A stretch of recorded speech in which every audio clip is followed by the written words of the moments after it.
4 چیزیں سارا دین سکڑ کے اس میں آ جائے گا. 4 چیزیں سارا دن اس میں آ جائے گا. 4 من کن فیہ ما ضرہ ما فاتہ من الدنیا. میرے جس امتی کو 4 چیزیں مل گئیں پھر کچھ بھی نہ ملا تو سب کچھ ملا، اور یہ 4 نہ ملی سب کچھ ملا تو بھی کچھ نہ ملا. 4 4 من کن فیہ. نماز کے بعد 4 باتیں. 4 صدق حدیث، جو سچ بولتا ہو جھوٹ نہ بولتا، جو سچ بولتا ہو جھوٹ نہ بولتا، جو سچ بولتا ہو جھوٹ نہ بولتا. ہے حفظ امانت، جو کسی کو دھوکہ نہ دیتا ہو، فراڈ نہ کرتا ہو، دھوکہ نہ دیتا ہو، فراڈ نہ کرتا ہو. میرے نبی نے فرمایا میرا امتی ہر گناہ کر سکتا ہے، 2 کبھی نہیں کرے گا.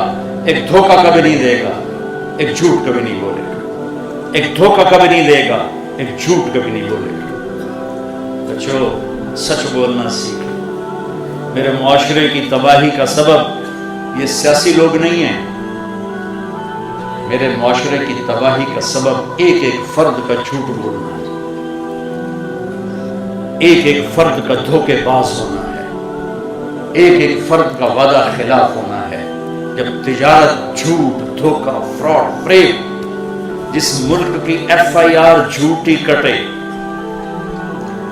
ساری ترتیب جھوٹ پہ لکھی جائے، گواہ جھوٹے ہوں، وکیل جھوٹا ہو، تو آگے جج کہاں سے سچائی پر فیصلہ کرے گا؟ اور آگے جج بھی اکثر اپنے فیصلوں کو بیچنے کے لیے تیار بیٹھے ہوں، گواہ جھوٹ بولنے کے لیے تیار بیٹھے ہوں، بے گناہ کو 302 لگانے پر تیار بیٹھے ہوں. میرے معاشرے کا زوال بجلی کی کمی سے نہیں ہے، میرے معاشرے کا زوال تجارت کی کمی سے نہیں ہے. ملیں بند ہو رہی ہیں، اس سے میرا ملک نہیں ڈوبے گا. 3 دریا ہمارے خشک ہو گئے، میرا ملک اس سے نہیں اندھا ہوگا، تاریک ہوگا. میرا ملک اندھا اور تاریک ہے جھوٹ کی وجہ سے، دھوکے بازی کی وجہ سے. میرے نبی نے فرمایا جس نے دھوکہ دیا میری امت سے خارج ہو گیا. میرے نبی نے فرمایا جب کوئی شخص جھوٹ بولتا ہے 3 میل تک، اور ایک روایت میں آتا ہے 1 میل تک، فرشتے اس کے منہ کی بدبو سے دور بھاگ جاتے. آپ نے فرمایا کچا پیاز کھا کے مسجد مت آؤ، کچا پیاز کھا کے مسجد مت آؤ کہ بدبو ہوتی ہے، فرشتوں کو تکلیف ہوتی ہے. لیکن یہ نہیں فرمایا کہ فرشتے بھاگ جاتے ہیں. جھوٹ بولنے پر فرمایا فرشتوں کو اتنی بدبو آتی کہ 1 میل تک دور بھاگ جاتے ہیں. یہ تم جتنے بیٹھے ہو نا، تم ہی عہد کرو، سچ بولنا ہے، دھوکہ نہیں دینا. میں نے 2 باتیں بتائی ہیں، 2 باقی ہیں. صدق حدیث، حفظ امانت. مسلمان سچ بولتا ہے، جھوٹ نہیں بولتا. مسلمان کسی کو دھوکہ نہیں دیتا ہے، دیانتدار ہوتا ہے. تیسری حسن خلیقت، اخلاق اچھے مل جائیں، اخلاق اچھے مل جائیں. چوتھی عفت فی طعمت، رزق حلال مل جائے، رزق حلال ہو، رزق حلال ہو، اخلاق اچھے ہوں، دیانتدار ہو، سچائی ہو. تو یہ وقت کا شیخ عبد القادر جیلانی ہے، یہ اپنے وقت کا جنید بغدادی ہے، یہ عورت اپنے وقت کی رابعہ بصری ہے، یہ اپنے وقت کی شعبانہ شمعونہ ہے، یہ اپنے وقت کا امام غزالی ہے.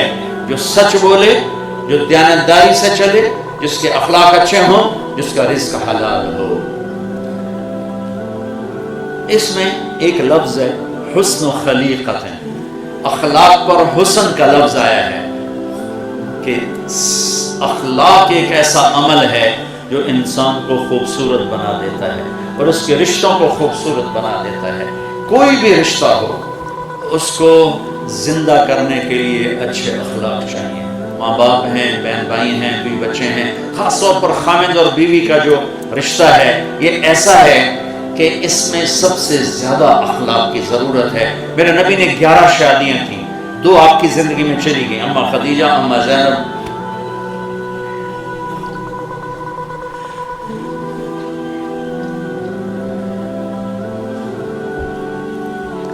نو زندہ رہیں، 9. میرے رب کی قسم یہ شادی یہ گھر 11 اور 2 چلی گئی 9 ساتھ تھی، ہمیں خوبصورت زندگی سکھانے کے لیے تھی، چونکہ یہ رشتہ سب سے زیادہ حساس ہے، سب سے زیادہ کمزور ہے۔ باقی کوئی رشتہ ٹوٹتا نہیں، یہ ٹوٹ جاتا ہے، ایک بول پہ ٹوٹ جاتا ہے۔ اس لیے میرے نبی نے کہا علی طلاق سے بچنا، طلاق سے بچنا۔ جب کسی بچی کو ناجائز طلاق دی جاتی ہے تو اللہ کا عرش کانپ اٹھتا ہے۔ طلاق سب سے حلال میں سب سے بدترین کام ہے، طلاق سب سے بدترین کام۔ اس طلاق کی شرح بڑھ گئی ہے کہ برداشت کرنا۔ میرے بچوں، دنیا کو جنت بنانے کے چکر میں نہ پڑنا، یہ جنت نہیں بن سکتی۔ ایک دیہاتی آیا لاہور، اس نے اسٹیشن پر دیکھا لوگ ٹوائلٹ میں کھڑے ہو کے پیشاب کر رہے سارے۔ اب دیہاتوں میں بہت برا، تو جب وہ واپس گیا وہ ایک منے منہ کر کے کھڑو کے پیشاب شروع کرتا، پچھو ایک بندے زور دی لت ماری ہو نام مراد ہے کی کہ لاہور بناون لگا ہوں، تسی بناون ہی نہیں دیتا۔ میں تو لاہور بنائیدا پیا ہوں، تسی بناون ہی نہیں دیتا۔ تو یہ دنیا کو نا جنت نہ بنانا، نہ یہ جنت بن سکتی ہے، نہ کوئی آئیڈیل تلاش کرنا۔ یہاں آئیڈیل کو نہیں ملے گا، گزارا ہی ہوگا، یہ گزارے کا جہان ہے۔ آئیڈیل جہان اللہ نے آگے بھیجا ہے۔ یہ رشتہ بہت اہم ہے۔ آپ سب نوجوان لڑکے لڑکیاں کٹھے پڑھتے ہو، اپنی مرضی کی شادیوں پہ میں نہ چل پڑنا۔ اگر ماں باپ کی مرضی شامل نہ ہوئی تو دکھ اٹھاؤ گے، اور عشق چوتھے دن اتر جاتا ہے۔ 4 دن میں میں زیادہ ہی 10 دن تو ہکے دیں کام پورا ہو جاتا ہے۔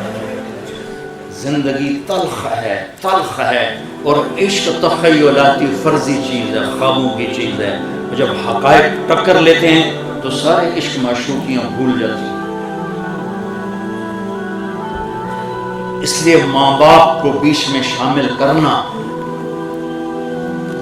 یہ اگلی زندگی کی برکت کے لیے بہت ضروری ہے، بہت ضروری ہے۔ جن کی گود میں پلے ہو، جنہوں نے پروان چڑھایا ہے، جو تمہیں پیسے دے دے کر خود بھوک کاٹ کے تمہیں یہاں تک پہنچاتے ہیں، پھر تم کہتے ہو میری تو لو میرج ہے، میں جو مرضی کروں، مجھے کون ہے پوچھنے والا۔ ٹھیک ہے، اللہ نے تمہیں حق دیا ہے، تم اگر اپنی پسند کی شادی کرنا چاہتے ہو شرن تمہیں حق حاصل ہے، لیکن ماں باپ کو کراس کر کے نہ کرنا، ورنہ بے برکت ہو جاؤ گے، زندگی تلخ ہو جائے گی۔ ماں باپ کی دعاؤں کو بیچ میں، ماں باپ کے لیے الگ کہتا ہوں کہ یہ اولاد کا حق ہے۔ اگر اولاد کہے کہ میں یہاں شادی نہیں کرنا چاہتا، پھر ڈنڈے لے کے کھڑے نہ ہو جاؤ کہ نہیں اتھے ہی کرنا، نہیں تو بیٹھا رہو۔ یہ بھی ایک عذاب ہے۔ اسی طرح اتھے ہی اسی آرامیا نو ہی دیونی، باویں بڈھی ہو جائے سارے دانت مسنو ہی لگ جائے۔ اسی طرح جٹاں نو ہی دیونی، تو بٹاں نو جٹ بٹ کتوں کٹھے ہو گئے سارے۔ ایک طرف اخلاق اور ایک طرف عبادات میں نماز، سچائی، دیانتداری، اچھے اخلاق اور رزق حلال، تو انشاءاللہ دنیا بھی بہترین اللہ گزروائے گا اور مرتے ہی سیدھا جنت میں پہنچائے گا۔